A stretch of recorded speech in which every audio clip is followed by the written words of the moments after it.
I'd like to introduce Browning. I'm going to give a little talk at the Boston Browning Society in December. It's called Edgar Poe and Elizabeth Barrett, A Possible Romance. So I'm reading Elizabeth Barrett's poetry in preparation and found a sonnet I like, which I'd like to read to you now.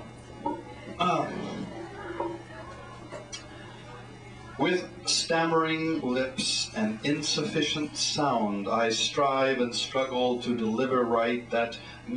Sorry, I can't read. I don't like this. Read it to yourself. Don't worry, you're just nervous. That don't make you feel good. Do I look nervous? Well, This is ridiculous.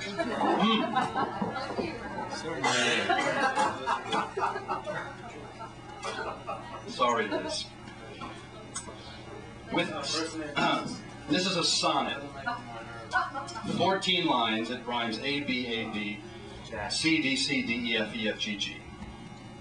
Well, not quite. Sorry. With stammering lips and insufficient sound, I strive and struggle to deliver right that music of my nature, day and night with dream and thought and feeling intertwined, and inly answering all the senses round with octaves of a mystic depth and height, which step out grandly to the infinite from the dark edges of the sensual ground. This song of soul I struggle to outbear through portals of the sense, sublime and whole, and utter all myself into the air. But if I did it, as the thunder roll breaks its own cloud, my flesh would perish there before that dread apocalypse of soul. All right, now I'll get to my stuff. Enough of tributes to dead poets. This is called We Were. Am I too close to this? no, it's perfect. I don't like hearing my own voice. We were. Night came into our room like the sea. We sat in deep chairs, bodies with urges of pearl, bodies with faded words we were. Alas, we did not contain compromise or the correct facts, and humor did not help our talk sad with pauses. A large book lay upon the end table. A candle made a large circle on the ceiling. A single candle made a flickering circle on the ceiling. And we sat there stung by sexual guilt, and the wild sea of the past begged questions at our feet. You tapped yours ever so slightly, and I, thinking of this and that and that and this, held mine still.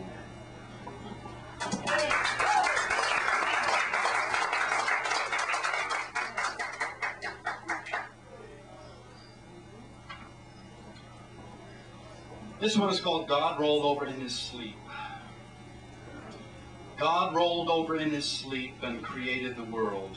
A poor man woke from a bad dream and imagined God's thoughts running like a line of birds past his window. His wife was on the beach repairing his fishing nets, and as the sun rose over the ocean, she tasted the salt and the fish smell, and she was thinking when that lazy slob yelled last night, "I can taste mad music," that was just enough, and the sea rose up and snarled.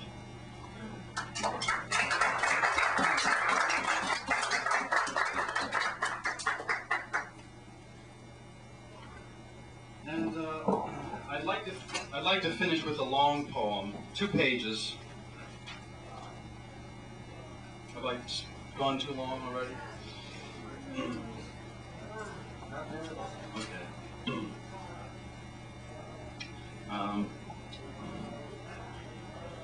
This is a poem I wrote to a person who was writing poems to me, and I started writing poems back to her, and she wrote very differently from me, and she wrote in a very open prose kind of way, and I write in a more lyrical kind of way. So this is a kind of a poem to her as an apology. I broke down and apologized in this poem. For Karen, it's called. Karen, you win. I won't be the cruel critic anymore. Criticism is denial of sex. While you write your unusual craft, as good as any winner of a Yale Younger Poets, I seek the cautionary statement, the sentimental lie. In truth, I would be appalled if I were approached by a messenger announcing heaven, or heard a voice in my head saying it was the muses. When I was small, I worshipped the mysterious turtle. I caught frogs and kept them because I loved them. Once accidentally left without water, a bunch of them died. All those dried up carcasses, I had caged every one I caught.